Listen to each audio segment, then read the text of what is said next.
Hey there, I'm Dayna Johnson, dental practice management expert, certified Dentrix trainer, and founder of Navoni, revolutionizing the dental industry through innovation and strategic leadership.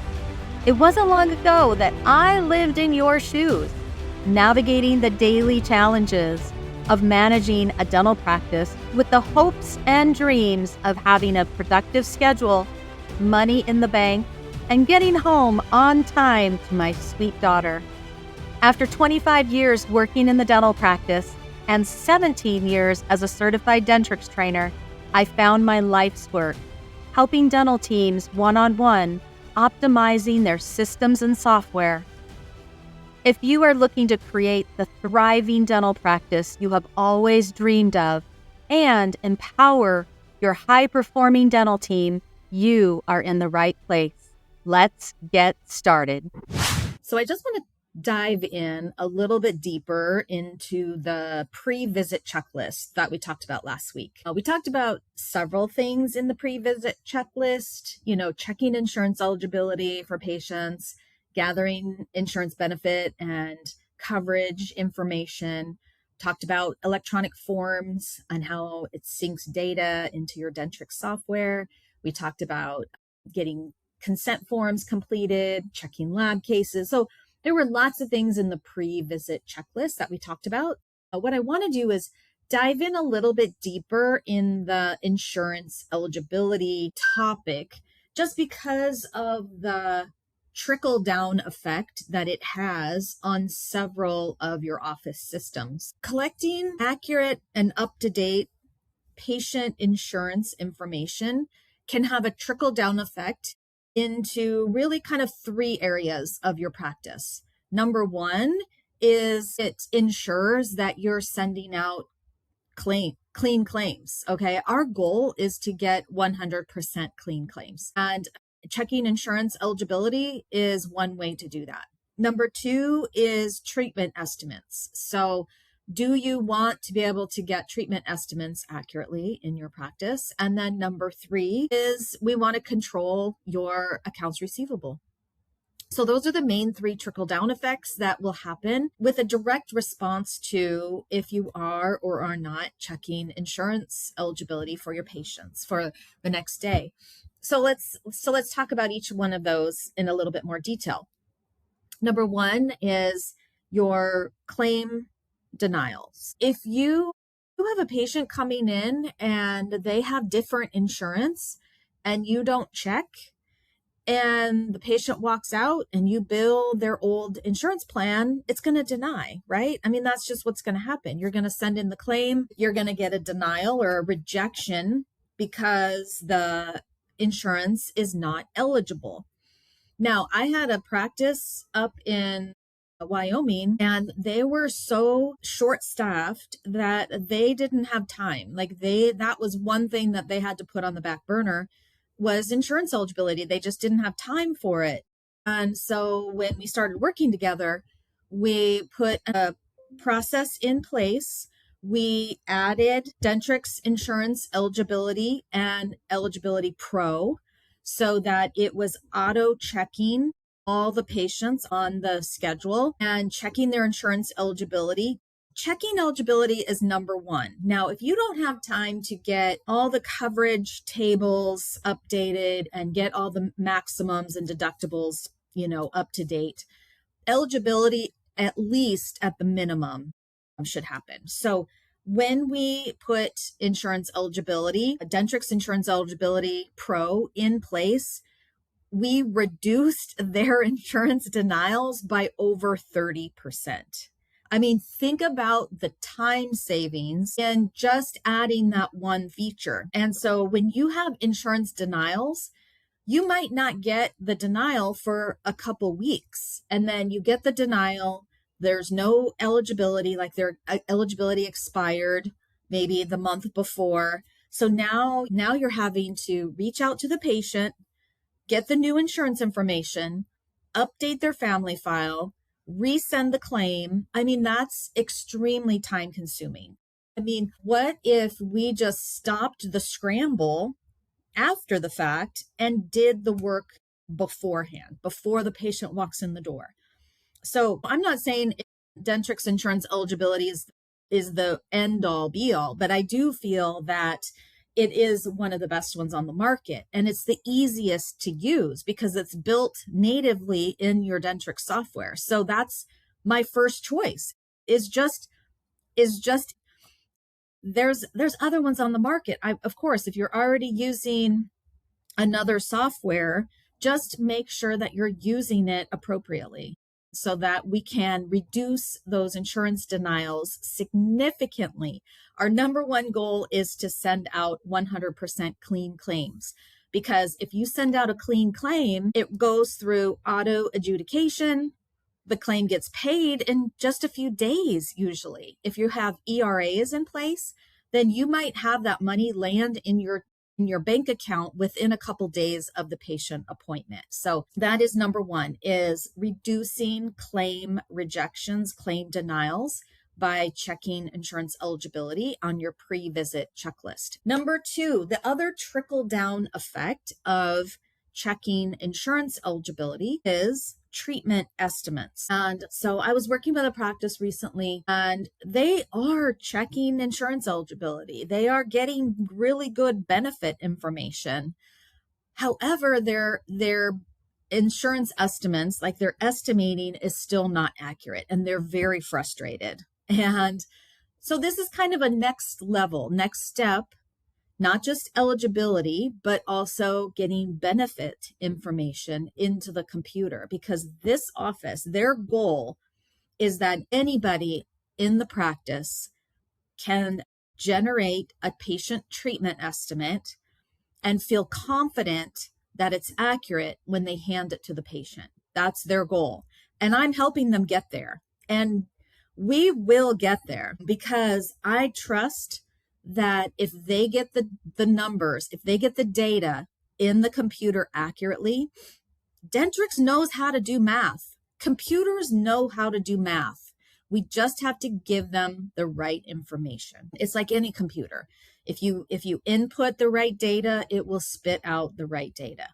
And so, did you know that you could increase your team's productivity by up to 200% if you had a formal team training program in place? And businesses that do have a formal team training program in place also enjoy up to a 24% increase in profit margin. If you want to learn how and book a call with me, click on the show notes and book a free discovery call with me, and we will talk all about it. Our goal is to create an environment where if the hygienist is talking to the patient about scaling and root planing, and they have a protocol for periotherapy, and the hygienist is educating the patient about periotherapy, that the hygienist, they could take it one step farther, generate the treatment estimate on the computer, or if you have an iPad, you could generate the treatment estimate if you had some kind of a remote connection, or if you had a laptop in your operatories. However you want to present it to the patient, I would present it just like I would the health history. If you have a dual monitor in your office, in your operatory, you could pull that second monitor right in front of the patient, review the treatment estimate with the patient right in the treatment room. And if you have accurate data, insurance setup, then the hygienist would be confident in reviewing the periotherapy treatment estimate, the fees, with the patient in the treatment room. That patient trusts their hygienist. They trust them. How many of your patients request to see the same hygienist at every visit?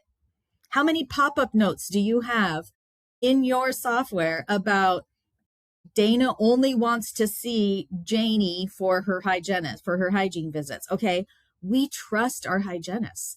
And so if the hygienist feels confident about talking to their patient about periotherapy, and they want to sell it in the treatment room and get it scheduled, then they have to be able to talk to the patient about fees. And if you want anyone on the in the office to be able to review treatment fees with the patient, that hygienist can pull that monitor right up in front of the patient, just like they would be reviewing a health history, talk to the patient about the periotherapy fees. The patient says, yes, let's do it. And they get the patient scheduled. So if we want to get there, then we have to kind of take it a little bit step farther with not just eligibility, but we do have to get in the coverage table has to be accurate. The payment table has to be accurate. So whether or not you're using if you're in network, if you're using the fee schedule method or you're using the allowed amount method, that has to be set up accurately.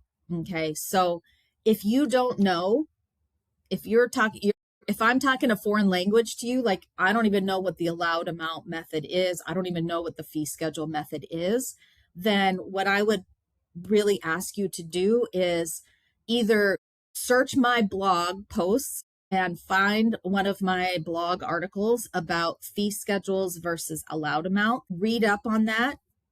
If you still need more, if you need training or if you need more guidance, book a discovery call with me so we can talk about it. Because if we get this right, if during the pre-visit checklist, we are able to input the right coverage table, the maximum benefit for the year, the deductible, add any downgrades that might need to be put in. If all of that can be done ahead of time during the pre-visit checklist, then our hygienists, who your patients trust every single visit, could review treatment fees with the patient without hesitation, with the confidence needed in order to schedule that treatment. If that's a goal for you, we can make that happen. I'm helping this office make it happen right now. So I'm super excited about that. And I love their forward thinking mindset of, I want anyone on my team that feels confident enough to talk about fees to feel good about the fee presentation that they're giving. So if you want that in your office, then we can make that happen. Okay, number 3 is the pre-visit checklist trickle-down effect also helps you control your accounts receivable, okay? Because part of that pre-visit checklist is having the information about all the patients that we need to collect from for the next day, okay? That's one thing that we need to prepare for our morning huddle is who are all the patients that we need to collect money from? We don't have the luxury of floating money to patients, okay? We don't have the luxury of performing dentistry, waiting for insurance to pay, and then sending the patient a billing statement. Okay, we just can't do that anymore. Our accounts receivable can't handle it. And I've been seeing accounts receivable in many practices that are just grossly inflated. I mean, it breaks my heart how much money you have sitting on the books. And so one of the things that we can do with insurance eligibility helps us make sure that claims get paid hopefully within a week. If claims get paid within a week, it helps our accounts receivable. If we do insurance eligibility and benefits, we can give better treatment estimates, which means that patients are more prepared to pay on the day of service. So collecting on the day of service helps control your accounts receivable, which helps you have a more profitable dental practice. When you have a more profitable dental practice, you are able to pay your team raises. You're able to give your team incentives and bonus. When you have a profitable dental practice, you can add that extra chair that you need for hygiene. You can take your team on a team retreat, like take them to Thrive Live coming up in May. You can pay for things like this when you have a profitable dental practice. So I hope this trickle-down effect of what insurance eligibility checks can do for your practice. And if you found this information helpful, please share it with your colleagues, with your study clubs, with your office manager groups. I would appreciate it. Review our podcast, subscribe to our YouTube channel. Okay, that is how we are able to get our information out to more people. All right, my friends, it has been a pleasure talking with you from my hotel room in Orlando. And I look forward to watching your journey of becoming a high-performing dental team.